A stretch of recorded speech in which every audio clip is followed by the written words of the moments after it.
매일 성경 묵상을 돕는 해설 가이드입니다. 안녕하세요. 묵상 코치입니다. 함께 읽고 나눌 말씀은 전도서 5장 8절에서 20절까지 말씀입니다.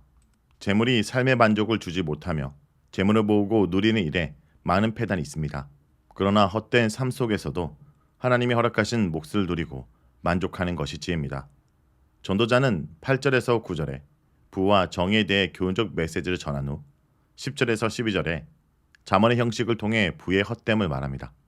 13절에서 17절에서는 부와 재물을 부정적으로, 18절에서 20절에서는 긍정적으로 관찰하고 있습니다. 8절에서 9절입니다. 너는 어느 지방에서든지 빈민을 학대하는 것과 정의와 공의를 짓밟는 것을 볼지라도 그것을 이상히 여기지 말라. 높은 자는 더 높은 자가 감찰하고 또 그들보다 더 높은 자들도 있습니다. 땅의 소산물은 모든 사람을 위하여 있나니 왕도 밭의 소산을 받느니라. 8절에서 9절은 불의와 건세를 말합니다.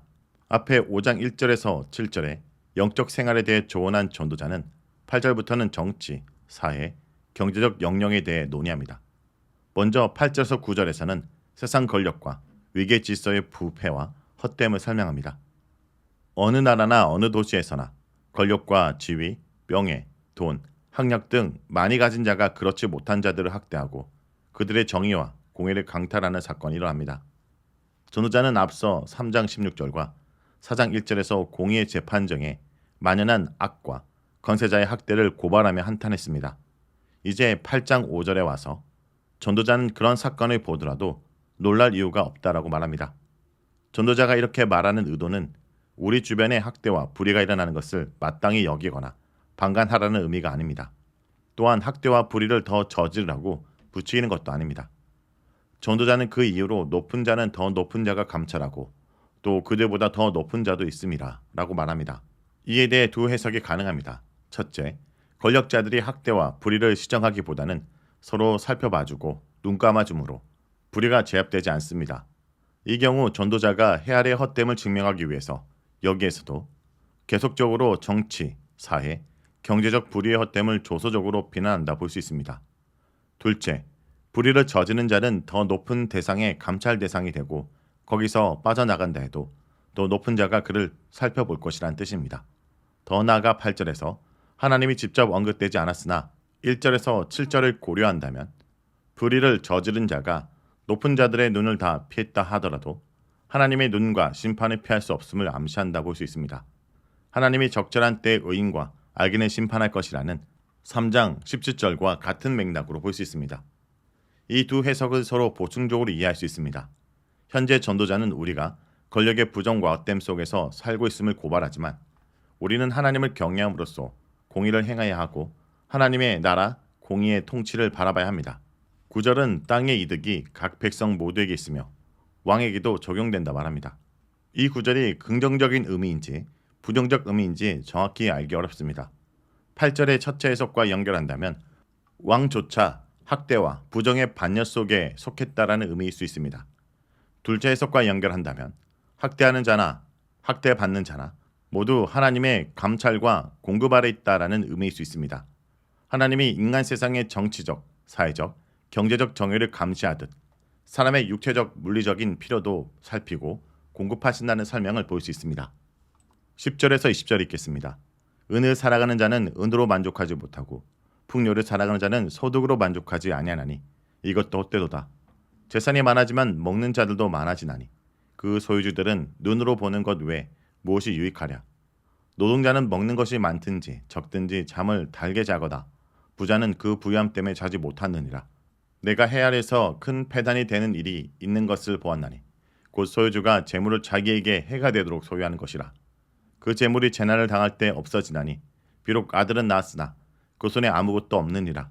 그가 모태에서 벌거벗고 낳았은즉 그가 나온 대로 돌아가고 수고하여 얻은 것을 아무것도 자기 손에 가지고 가지 못하리니 이것도 큰 불행이라. 어떻게 왔든지 그대로 가리니 바람을 잡는 수고가 그에게 무엇이 유익하랴. 일평생을 어두운 데서 먹으며 많은 근심과 질병과 분노가 그에게 있느니라. 사람이 하나님께서 그에게 주신 바 그 일평생에 먹고 마시며 해 아래서 하는 모든 수고 중에서 낙을 보는 것이 선하고 아름다움을 내가 보았나니 그것이 그의 몫이로다. 또한 어떤 사람에게든지 하나님이 재물과 부요를 그에게 주사 능히 누리게 하시며 제 몫을 받아 수고함으로 즐거워하게 하신 것은 하나님의 선물이라. 그는 자기 생명의 날을 깊이 생각하지 아니하리니 이는 하나님이 그의 마음에 기뻐하는 것으로 응답하시니라. 10절에서 20절은 재물의 헛됨과 사람의 몫을 말합니다. 전도서 5장 10절에서 20절의 공통된 주제는 재물입니다. 5장 10절에서 17절은 재물의 무익함과 헛됨을 기술하고 5장 18절에서 20절은 해 아래 헛된 세상에서 어떻게 자신의 몫을 누리고 살아야 하는지를 구체적으로 조언합니다. 즉 10절에서 17절은 독자로 하여금 재물과 관련하여 현실을 파악하게 하고 18절에서 20절은 현실을 극복하게 이끌어줍니다. 전도자는 10절에서 17절에 재물로 인한 무익함과 헛됨을 6가지로 조명하며 재물에 의존하는 것이 무의미하고 미련한 태도임을 보여줍니다. 그는 이미 많은 재물을 소유했고 마음이나 눈에 원하는 것을 억제하지 않고 다 누렸습니다. 그러나 전도자는 그 결과가 헛되고 바람을 잡으려는 것이며 무익하다고 결론 내렸습니다. 전도자는 그런 결론에 이르게 된 첫째 근거로 재물이 사람의 만족을 채우지 못한다는 점을 듭니다. 사람은 자기 소득이 많아도 더 많이 가진 자를 부러워하고 더 소유하려고 듭니다. 재물에 대한 욕심을 내면 낼수록 재물에 대한 집착과 갈증은 더 심해집니다. 재물이 많아도 만족이 안 되니 전도자는 이것이 부질없다 말합니다. 둘째, 재물이 많아지면 쓸데가 계속 늘어납니다. 전도자는 그의 재물로 노비와 노래하는 남녀와 여러 처첩들을 두었고 사업과 건축 등 다방면에서도 손을 댔습니다. 이처럼 재산이 늘면 그 재산을 나눠 가진 자가 많아지고 부가 지출이 늘어납니다. 양적으로 불어난 생활 환경과 질적으로 높아진 생활 수준을 맞추려면 씀씀이도 커지기 마련입니다. 서서히 불어나는 통장의 금액과 함께 술술 빠져나가는 지출 내역을 보게 될 것입니다. 그래서 결국은 재물을 모으는 실제 유익을 크게 맛볼 수 없습니다. 셋째, 재물이 걱정을 불러일으킵니다. 노동자는 소득이나 먹는 것과 관계없이 단잠을 잘 수 있으나 부자는 배불러 잠을 편히 못 자고 의식주에 신경 쓰여 재물을 도둑맞을까 두려워 노심초사합니다. 심신의 평안은 재물의 많음과 정비례하지 않습니다. 넷째, 재물이 해를 끼칩니다. 전도자는 이를 큰 패단이라 부르며 자신이 목격한 일을 예로 듭니다. 재물을 가진 자가 재난을 당해 재물을 잃었고 그 결과로 새로 낳은 아들에게 물려줄 재산도 얻게 되었습니다. 힘써 수고한 대가는 이처럼 한순간에 사라지기도 하고 자신과 주변에 피해를 주기도 합니다. 다섯째, 죽을 때 재물을 가져갈 수 없습니다. 빈손으로 태어나듯 죽을 때도 빈손으로 갑니다. 사람은 각자 다른 환경에서 태어나서 서로 다르게 살지만 죽을 때는 재물을 다 남기고 떠납니다. 여섯째, 재물을 위해 일평생 수고해도 부나 건강이나 평안을 다 누리지 못합니다. 17절에 어두운 데서 먹는다라는 말은 문자적으로 동투기 전에 나가 해가 질 때 돌아오므로 어두운 가운데서 밥을 먹는다는 뜻이거나 비유적으로 온갖 어려운 환경 속에서도 재물을 모은다는 뜻으로 이해할 수 있습니다. 이렇게 아등바등 고생하며 재물을 모아도 마음의 근심과 분노 또는 육체의 질병 등으로 진정한 평안과 즐거움을 누리지 못합니다. 그러므로 이런 수고는 바람을 잡는 수고이며 아무런 유익을 주지 못합니다. 18절에서 20절은 헛된 세상에서 누리는 몫을 말합니다.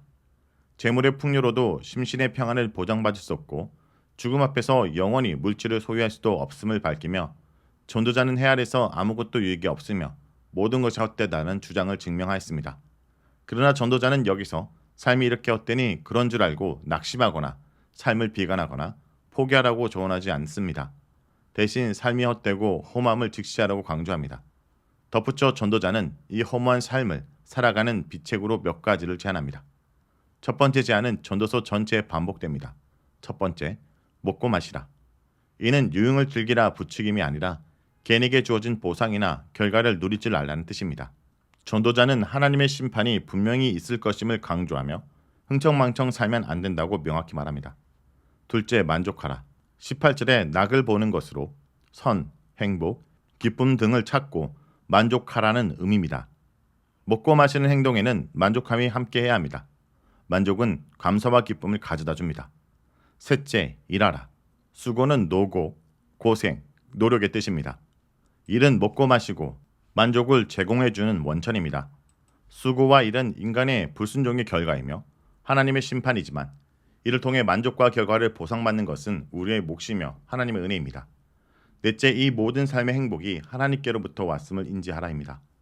전도자는 각 사람에게 재물을 주신 분이 하나님이시며 그 재물을 먹고 자기 몫을 받고 수고하며 즐거워하는 능력을 주신 분도 하나님이시라고 반복합니다. 이 모두가 하나님이 인생에게 주신 선물입니다. 생명의 날이 언젠가 끝나므로 이에 집중하기보다는 하나님이 주신 선물을 감사하고 누려야 합니다. 우리 안에 만족과 기쁨은 하나님의 응답이기 때문입니다. 자, 여기까지가 전도서 5장 8절에서 20절까지 말씀입니다. 오늘 말씀을 통해 우리는 무엇을 묵상하고 적용해야 될까요? 우리의 소유는 하나님의 선물입니다. 나는 하나님께서 나에게 필요한 만큼 재물을 주셨다 생각합니까? 이러한 깨달음이 분명하면 소유가 적든지 많든지 자족하는 마음을 가질 수 있습니다. 또한 모든 것이 하나님이 지으신 것이기 때문에 감사함으로 받으면 버릴 것이 없습니다. 그렇지만 선물보다 선물을 주신 하나님을 먼저 생각해야 합니다. 그래야 주신 분의 뜻대로 그것을 사용할 수 있습니다. 성도 여러분, 그러므로 우리가 이 땅 가운데 많은 것을 소유함으로 기뻐하는 것이 아니라 하나님의 소유된 백성으로 주신 것에 만족하고 주신 것을 기쁨으로 받고 누리는 주의 백성들이 되길 간절히 기도드립니다.